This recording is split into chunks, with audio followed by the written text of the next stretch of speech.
में आपका चाहे वो साहबानो केस हो, चाहे वो राम मंदिर आंदोलन हो या रथ यात्रा हो, बाबरी मस्जिद विध्वंस हो और गुजरात दंगा, ये बहुत ही कंट्रोवर्शियल टॉपिक है जिसपे ज़्यादातर टीचर हाथ डालना नहीं चाहते हैं कि यार थोड़ा सा भी अगर तिल हो गया तो तिल का तार बनते हुए देर नहीं लगती है।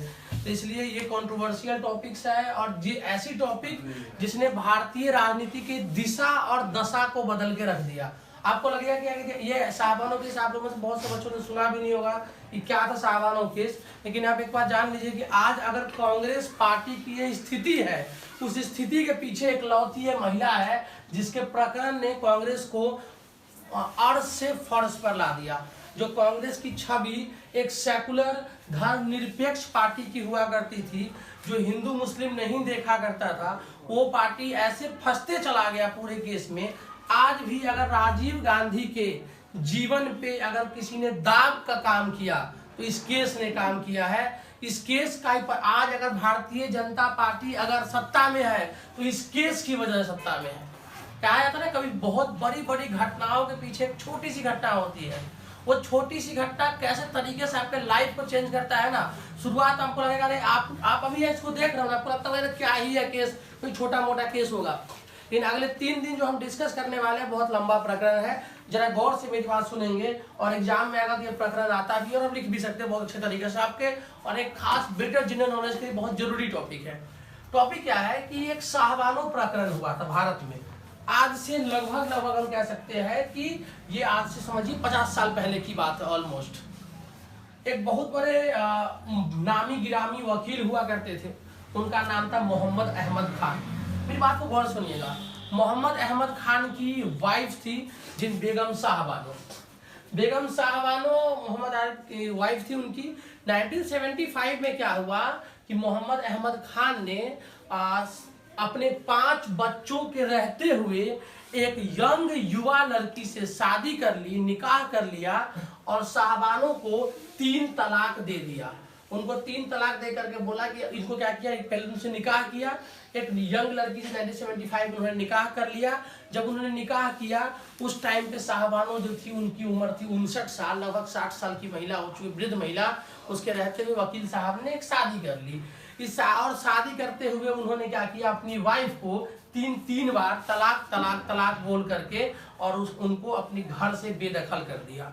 अकॉर्डिंग टू सरिया कानून अब तो 3 तलाक बंद हो चुका है भारत में। भारत में मोदी जी की सरकार ने कानून बना दिया कि आप किसी भी महिला को 3 तलाक नहीं दे सकते।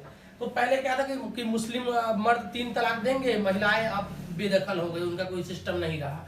उसमें क्या होता है तलाक के पीरियड में कि एक क्या होता है कि मेहर की रकम होती है। जब मुस्लिम लोगों का निकाह पढ़ा जाता है उस टाइम पे कॉन्ट्रैक्ट साइन होता है, जिसमें क्या होता है कि कभी भी अगर ये नौबत पैदा होता है तो लड़की वालों का एक रकम होता है, मेहर का पैसा होता है जो तलाक के वक्त लड़की को दे दिया जाता है उसके गुजारा भत्ता के लिए। लेकिन साहबानो जो थी वो कोर्ट पहुंच गई और वहां कोर्ट में जाकर उन्होंने कहा कि मेरे पति ने मुझे 3 तलाक दे दिया है, मुझे गुजारा भत्ता चाहिए जो पर महीने, ताकि मैं अपने 5 बच्चों का भरण पोषण कर सकूं। केस गया लोअर कोर्ट से हाई कोर्ट, हाई कोर्ट से सुप्रीम कोर्ट, और सुप्रीम कोर्ट में वी चंद्रचूड़ की जो अध्यक्षता में 5 जजों का बेंच बैठा और 5 जजों की बेंच ने कहा कि सीआरपीसी की जो धारा 125 है इसके तहत अगर कोई भी महिला का पति उसको तलाक देता है तो उसको गुजारा भत्ता देना एक कानूनन राइट है और साहबानों को भी गुजारा भत्ता मिलना चाहिए।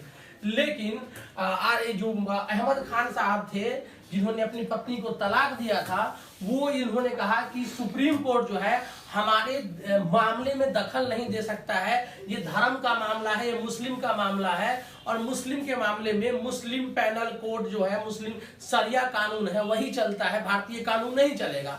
तो लेकिन सुप्रीम कोर्ट का ऑर्डर तो सुप्रीम कोर्ट ऑर्डर होता है, उसके सामने कोई कानून नहीं। भारत का एक ही कानून है, उस कानून का सीधा सिंपल सा नाम है कि भैया इंडियन पीनल कोड। भारतीय संविधान से ऊपर ना कोई कानून है। अगर कोई बनने की कोशिश करेगा तो जूता खाएगा। ये देश किसी का बाप का देश है नहीं किसी का, इस देश में कानून चलेगा और किसी के पास ना तो भैया इस देश में रामायण के हिसाब से कानून बनेगा और ना इस देश में कुरान के हिसाब से कानून बनेगा। इस देश का एक कानून बनाने वाले आदमी है जिनकी आज महापरिनिर्वाण दिवस है, बाबा साहब भीमराव अम्बेडकर, जिनका संविधान उसके ऊपर किसी का बाप की जागीर नहीं है। सुप्रीम कोर्ट ने सीधे शब्दों में वर्डिक्ट में कह दिया कि ये कानून जो है सीधा कहता है कि अगर किसी भी देश में, भारत एक सेकुलर कंट्री है, धर्मनिरपेक्ष कंट्री है, और धर्मनिरपेक्ष कंट्री में हर धर्म के लोगों के लिए समान यूजीसी की भावना है, मतलब जिसको कहते हैं समान नागरिक संहिता, सब धर्म के लोगों को बराबर का हक है। इस तरह से कहा गया कि 179 रुपया 20 पैसा पर महीना उस महिला को और उसके 5 बच्चों को गुजारा के लिए देना पड़ेगा वकील साहब को। लेकिन इसके विरोध में भारत के कट्टरपंथी मुस्लिम मुल्ला मौलानाओं ने विद्रोह किया, दंगा फसाद किया, हंगामा किया, और इतना हंगामा कर दिया, साथ साथ जितने भी चाहे वो कम्युनिस्ट पार्टियां हो जो अपने आप को सेकुलर बनने का चोला और घाघरा पहन के घूमते थे कि हम सेकुलर है, सबने सेकुलरिज्म का घाघरा उतार दिया। उस दिन ये देश में लगने लग गया था कि देश जो है बाबा साहब के संविधान से नहीं चल रहा है, किसी सरिया कानून से चलने की नौबत आ गई थी, जहां सुप्रीम कोर्ट के ऑर्डर को भी चैलेंज किया जाने लगा।